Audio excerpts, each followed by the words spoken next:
Hello everybody and welcome back to the channel. Well, we finally made it. Oscars evening. I'm recording this about 30 minutes before the ceremony kicks off, and I just kind of wanted to go through a few things I'm looking forward to tonight.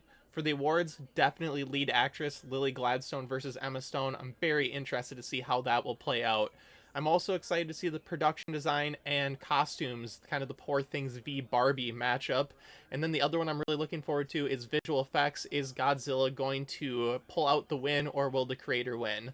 Other than that, I mean, I've enjoyed Jimmy Kimmel in the past. I mean, he's never too great, but he's never awful either, so I'm interested to see what he's going to have to say during the ceremony. And I'm also looking forward to Ryan Gosling performing I'm Just Ken, because I think that'll just be a super fun moment at this year's Oscars. But without further ado, let's jump into the ceremony. So the first award of the night was Actress in a Supporting Role, and Divine Joy Randolph just won. Very much expected, but I just wanted to comment on how they handled the nominees this year. I thought it was really cool how they had all the past winners up there give a speech. I'm a little bit upset there's no Oscar clips this year. That's something I always look forward to, is seeing what part from the film they're going to select to win. But Divine Joy Randolph really deserved this win, and this is a great way to kick off this year's Oscars. I guess I'll also comment on Jimmy Kimmel's monologue. I think that's one of the best I've heard in recent years. I really liked it. I mean, it wasn't amazing or anything, but I thought it was really funny. The audience was laughing, and I don't think anything went too far. Nothing was, like, uncomfortable. So I think it was overall a really great start to this year's Academy Awards. The second award of the night is animated short film, so I'm definitely interested to see if War is Over is going to take this, or if 95 Senses or Letter to a Pig pulls off a slight upset. So let's see how this plays out. And also I'll mention, if I keep looking to the left, that's because I have my TV mounted over here, so I know I'll probably be like looking to this direction a lot throughout the video, so that's why. And War is Over does take it home, which was the favorite. I didn't have a chance to check out any of the animated shorts this year, unfortunately. I heard this one wasn't the best, or is like very surface level. But, I mean, I got it right on my ballot. And now we have animated feature film, so we have to see if Spider-Man does take home its second Oscar in this trilogy, or if The Boy and the Heron can pull off a slight upset here. The Boy and the Heron. Oh my god, and The Boy and the Heron wins. That is shocking. I really thought Spider-Man had this in the bag, and The Boy and the Heron takes it home. I definitely need to check out The Boy and the Heron. It unfortunately didn't play near me, but, wow. I'm just shocked that that won. Oh my god. First kind of upset of the night, to be fair. Up next in the night is Original Screenplay, which is kind of shocking. We're only 4 awards into the night, and we've already given away one of the acting awards, and now both of the screenplay awards are going to be given. They're definitely kind of mixing things up this year. I didn't see, like, the award, order before the show, so this is kind of surprising to me. But this is pretty big. I'm excited to see what's going to happen in both of these screenplay categories. Kind of Anatomy of a Fall versus The Holdovers, and then kind of the Oppenheimer, American Fiction, Barbie jumbled mess we haven't adapted. And Anatomy of a Fall wins Best Original Screenplay. I'm so happy. That's my favorite Best Picture nominee this year. I'm so happy Justine Triet gets to take home an Oscar, because that movie is just phenomenal. And here we go with Adapted Screenplay. And American Fiction does end up winning Original Screenplay. I mean, it won pretty much every single precursor. It won its lone BAFTA it won off its lone BAFTA nomination, I should say. It just felt like a really weird movie. I was kind of expecting a little bit of an Oppenheimer upset here. I don't know why I had that feeling, but this is definitely well deserved. I mean, the highlight of American Fiction is its screenplay. If it wasn't for the humor, it would not work. So I'm super happy for Cord Jefferson getting to win an Oscar on his first feature film. Makeup and hairstyling's up next. Let's see if Maestro can take home its one award of the night, or if Poor Things is gonna upset here. Poor Thing. Oh my god, Poor Things wins! That is fantastic. Oh my, this might be the highlight of the night for me, just because I love Poor Things, and just how, like, Willem Dafoe looks, and how Bella Baxter's eyelashes and hair changes throughout the film. I think it really deserved this. I know Maestro had that old-timey aging makeup that the Academy loves to go for, but they apparently did not like that movie too much, and Poor Things won. I love this win so much. This might be the high point of the night for me. And right after that amazing makeup and hairstyling win, we get to jump right into production design. This was kind of like a Barbie v Poor Things going in, but after that makeup win, I'm feeling pretty strongly about Poor Things taking home this production design win. And Poor Things wins production design now, so the Academy really likes Poor Things. I mean, after that makeup win and this production design win, I'm feeling pretty strongly that Poor Things is like the number two movie behind Oppenheimer this year. Not that it has a chance to win Best Picture or anything, but this is really kind of solidifying the rankings. And I'm still feeling iffy about Best Actress. I think I'm still leaning towards Lily Gladstone, but if these Poor Things wins keep racking up, especially if they win costume design, I think Emma Stone has a pretty good chance of taking home Best Actress. Up next is costume design, and John Cena's on stage naked giving out the award. I don't. This is a really good bit, honestly. It seemed kind of stupid at first, but now I think it's pretty funny. But now I'm definitely interested to see if Poor Things or Barbie can take home this award. And Poor Things wins costume. So Poor Things just won 3 Oscars in a row, took both of those production awards away from Barbie. At this point, I definitely think I might have to switch and lean towards Emma Stone taking home actress if they are loving the film this much. I mean, costumes was the really 50-50 one to me. And I mean, and that makeup win, I think I am going to have to lean towards Emma Stone right now. Fingers crossed, Emma Stone is my favorite actress of all time if you're new to the channel. So, I'm kind of really gearing up towards that Best Actress award now. I'm interested to see what's going to happen. I'm really enjoying this ceremony so far overall. And now we have international feature film being announced. And the Zone of Interest wins. It was the only Best Picture nominee in the category, so that was to be expected. I think this is the first time the UK has won Best International Feature in decades, so it's a very, very cool win there, and it's a very well-deserved movie. Up next, we got actor in a supporting role. All the speeches that were just done were fantastic, and we get to see who wins now. And Robert Downey Jr. completes his sweep just like Divine Joy Randolph. Didn't expect anything differently. Not personally my favorite supporting performance of the year, but he did an outstanding job in Oppenheimer, and it's just fantastic that he finally gets to take home an Academy Award, and I'm sure he's about to give a fantastic speech that I'm going to listen to. Up next, we have visual effects, so we get to see if the creator or Godzilla Minus One is going to take home this award, or if something just completely out of left field wins. And Godzilla takes home the award. That is fantastic. That's an amazing win. I heard it was just such a very small team that worked on that movie to create Godzilla, and this is just like a really really cool win, especially because they're winning on a lone nomination and they kind of came out of left field. I mean, they were definitely a front runner for this award, but they didn't really win too many precursors as kind of Godzilla was a random movie that popped up late in the season. So this is just a really really cool win. And up next, we have film editing, which is where I'm expecting we're going to see Oppenheimer take home its first Oscar of the night. And Jennifer Lame wins for editing. Oppenheimer wins its first Oscar of the night. And kind of how they have this structured, I'm expecting Oppenheimer to win many, many Oscars going down the rest of the way. And I guess I should mention first technical award, Robert Downey Jr. already won in the acting category, but it seems like a lot of the technical categories that I think Oppenheimer's going to win in is coming later in the ceremony.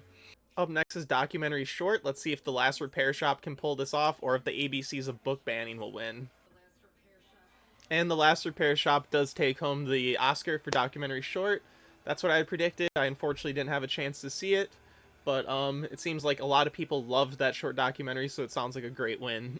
Now we have documentary feature. I think 20 Days in Mariupol is going to take this pretty easily, but let's see how it plays out. And 20 Days does win the Oscar. Like I said with the shorts, I unfortunately didn't have a chance to check any of these out, but it seems like a lot of people really like this documentary as well, so congratulations to that team. Next, we got cinematography, which I expect to be Oppenheimer's second technical category win of the night. And Oppenheimer takes home the award for cinematography. Once again, one of the easier awards to predict, but very much deserved. Oppenheimer is a feat and a fantastic looking film, and this is a much deserved win. And up next is Best Live Action Short, so I guess we get to see if Wes Anderson's going to win his first Oscar with The Wonderful Story of Henry Sugar. And Wes Anderson wins his first ever Oscar for a short film. And he's not there to accept the award. But, I mean, it's well deserved. It was a fantastic short film. Definitely check out Netflix if you haven't yet. But yeah, it seems a little bit weird that Wes Anderson would win his first Oscar for a short film when he's had so many wonderful feature films and written so many wonderful feature films over the years. But, it's very nice that he finally gets to win an Academy Award. Up next, we have Best Sound. So this is kind of a little bit of an interesting one. I'm thinking Oppenheimer's going to take it, but the Zone of Interest has an outside shot of taking it, and if it does, it really deserves it. Oh, and the Zone of Interest wins sound. That is such a fantastic win. I mean, the sound is like its own character in that movie. It is just insane. And then like beyond that, even the win here, I just want to say John Mulaney presented this award and he was absolutely hilarious with his Field of Dreams monologue, and the Oscar clips that they had where they didn't even read the names of the people nominated and they just played the sounds from the movie was fantastic as well. I kind of just love everything that just happened with this award. And even though I'm not the biggest fan of the Zone of Interest, this is the one award it truly deserves because the sound design in that movie is outstanding.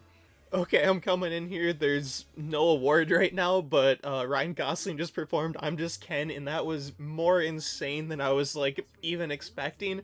When they showed Slash on stage, I was like, what the hell is going on? And then Ryan Gosling was in the audience singing with Emma Stone, Greta Gerwig, America, and Margot. That was amazing. That was probably the best Oscar performance I've seen like ever, and that might be even better than anything I saw at the Grammys this year. And I mean, beyond that, all of the musical performances that have already been performed tonight, they've all been performed, were amazing. Even the Fire Inside, which is the Diane Warren slot. Billie Eilish was outstanding. That was the best like vocal performance. That was phenomenal. And then Wazaze was also perfect from Killers of the Flower Moon. And then even the song from American Symphony that John Baptiste sang. It was just overall a great year for original song nominees, and the performances at the Oscars did not let me down at all. But that I'm Just Ken performance is one of the craziest things I've ever seen at the Oscars, and I loved every single second of it. Up next, we have Score. I think Oppenheimer is going to take this easily, although I absolutely love Poor Things, and I just want to give that a shout out. And Ludwig Göransson wins for Oppenheimer. I mean, there really wasn't any doubt. This is another category that was pretty much locked up.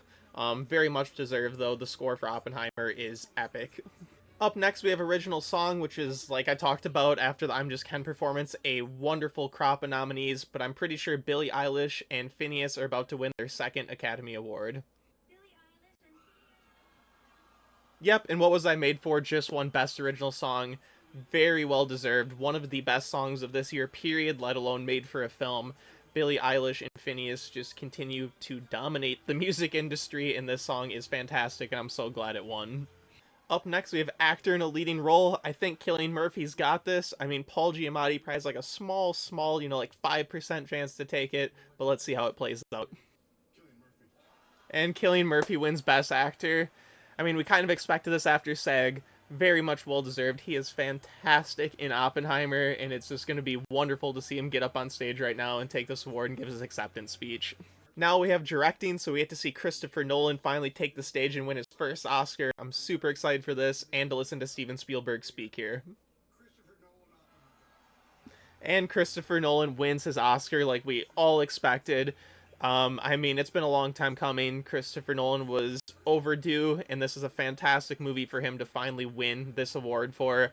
All of the directors nominated this year were absolutely phenomenal. One of the most stacked years in recent memory. And then you can even go outside, like Greta Gerwig and Todd Haynes and Celine Song missing. It was just a stacked year for fantastic films. But I'm very happy that Christopher Nolan finally gets his trophy. Now we have Best Actress. At the beginning of the night, I was predicting Lily Gladstone, but now Poor Things has won pretty much every single Oscar it was in, reasonable contention for, which may sway me a little bit towards Poor Things. I think I'm a true 50-50 right down the middle now. I'm just going to stay with my main prediction of Lily Gladstone, but Emma Stone is my favorite actress, so I will be elated if she wins as well. I don't know how this is going to go, and I'm super excited to see who wins. Oh, Emma Stone won. Emma Stone is phenomenal in Poor Things. She's my favorite actress. She deserved this award. Bella Baxter was on another level. I mean, Lily Gladstone and Sandra Hüller, respectively, were almost on that level for me personally too. She was just fantastic, but Emma Stone is just phenomenal in Poor Things, and I'm so happy she won. This is insane. I think, sorry, I kind of cut off because I wanted to listen to Emma Stone's speech. She gave a phenomenal speech, and she was very much deserving of this award. Lily Gladstone and Sandra Hüller were also very well deserving, who gave phenomenal performance this year, along with Carey Mulligan and Annette Bening, but I just don't think they're on the level as those top three leading ladies. But I think Emma Stone gave a performance of a lifetime as Bella Baxter. It is the most memorable performance of the year, in my opinion. And that might be a little bit biased because Emma Stone is my favorite actress, and I'm just super happy that I got to watch her win her second Oscar. This was just fantastic. I absolutely love this win. And we made it to the end of the night. Al Pacino's about to announce the winner for Best Picture, which is going to be Oppenheimer, but I'll check back in after he announces the award. And Oppenheimer wins Best Picture like we all expected. Definitely the film of the year. Everyone could see this coming from a mile away. Oppenheimer deserved this. It was easily the film of the year. And it's the first time in a while a massive, huge blockbuster that resonated with audiences, critics, and, industry people loved so much. So I think Oppenheimer really is a good film to represent the year of 2023. And this is overall a fantastic win. Well, the 2023 Oscars have concluded, and I just thought I'd give some closing thoughts. Overall, I thought this ceremony was fantastic. It's one of the better in recent memory.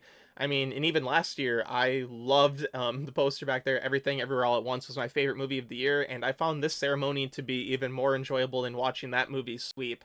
I think Jimmy Kimmel had his best hosting gig he had in a while at this year's Oscars. I enjoyed all the bits throughout. Emily Blunt and Ryan Gosling had a good moment. John Mulaney with his Field of Dreams kind of rambling speech. Then there was Arnold and Danny DeVito presenting too. That was a really cool moment, and I enjoyed listening to all the past winners come up and introduce all of this year's nominees. I think overall is fantastic. Oppenheimer took home the most Oscars like we were all expecting, but Poor Things won 4 Oscars, which was more than I thought. I was thinking probably 2 for the film, so I'm very, very happy. Emma Stone won, my favorite actress. That was very, very cool to see. That upset in makeup was very cool as well. The Zone of Interest winning sound was a fantastic win as well. So overall, just a fantastic 2023 Oscars, and I'm very excited to start watching movies that might be popping up at the Oscars next year. So if you want to join me for that journey, make sure to drop a like and subscribe to the channel. I'm going to be covering the award Oscar season all again next year. Plus, I'm going to be continuing to post my Oscars Best Picture tier list along with my video essay movie reviews. So I hope you guys had a fantastic Oscar viewing experience, and I will catch you all in the next one.